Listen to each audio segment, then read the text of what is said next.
Hi guys, welcome, I'm SimUK. Today I have the honour of showing you the soon-to-be released PA-28-161 Warrior 2 from Just Flight for Microsoft Flight Simulator. This is Just Flight's third GA aircraft for Microsoft Flight Simulator, and I can confirm straight off the bat that the PA-28-161 Warrior 2 adheres to the same high standards and levels in both quality and detail as did the Arrow, which I purchased at release. However, this is a beta version and not an example of the full and final release. I have run into numerous issues which I will include in another video just to ensure that the devs get a chance to look at them and rectify any problems before release. I will further add that some of the issues that I encountered could actually be attributed to Microsoft Flight Simulator or the Honeycomb Alpha or Bravo controllers which I was using during the recording of this video. I'd also like to mention before we go any further that because I'm in a bit of a rush today, I had no rudder pedals connected during these touch and go flights. So if you're wondering why I'm all over the place, that's the reason why. I am due to go away this weekend and I'm already being harassed by the wife to get this video done so that we can leave. So unfortunately, this won't be a full flight review today. It will instead just resemble a first look video, as the internal systems will not be included until a later video as well. So the PA-28-161 Warrior 2 was first built in 1976 and it continues to be well utilised as a training aircraft predominantly all over the world, including Britain. This is probably due to its low initial cost and ongoing maintenance cost as well. That's thanks to the fixed and non-retractable landing gear and the non-adjustable prop. But mostly, I think it's due to its smooth and easy to learn flight controls. It has a 35-foot wingspan, is nearly 24 feet in length, and has the following limitations: a VNE of 160 indicated airspeed, VNO 126, VFE at 103, and as such it is considered to be a slow but very stable aircraft.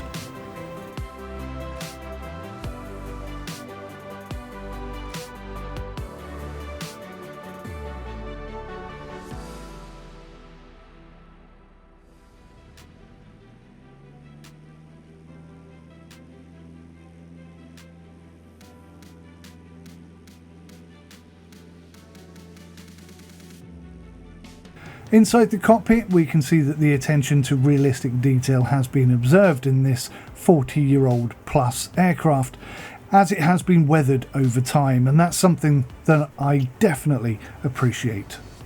Just Flight include with this aircraft 8 liveries, 3 from the UK, an American, French, German, Canadian and an Australian variation too.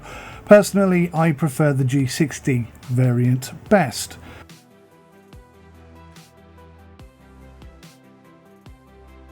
Moving from the left to right on the main panel, we have the EGT, the exhaust gas temperature indicator, the ASI, the attitude indicator, the altimeter, the annunciator test button and lights, which I don't think are working properly at the moment, the VOR1, the ILS indicator, the ADF indicator, the turn and bank indicator, the horizontal situation indicator, the VSI, the VOR2 indicator, the nav, GPS switch and a low voltage warning light.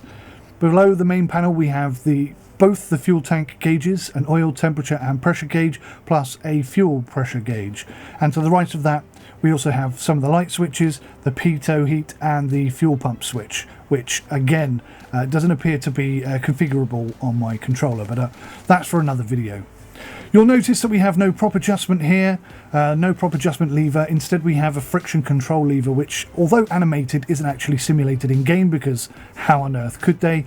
And above that we have the radio equipment, etc., which can be adjusted to have different displays, but again that's for another video. And finally the fully simulated circuit board breaker panel, which appears to work absolutely as expected.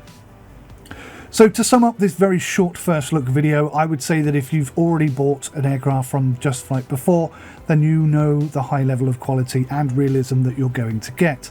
This beta release does have a number of known issues, and I think I have possibly hit a few more during setup and testing.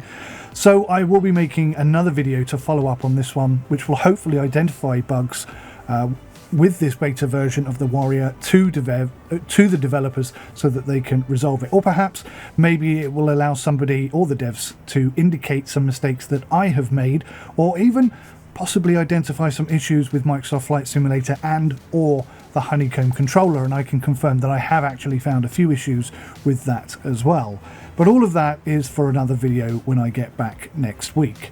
So all in all, the Warrior is shaping up to be yet another GA masterpiece from Just Flight. It is super comfortable to fly. It feels really nice and responsive to input, and it's going to be an absolute cracker. I'm absolutely certain of it.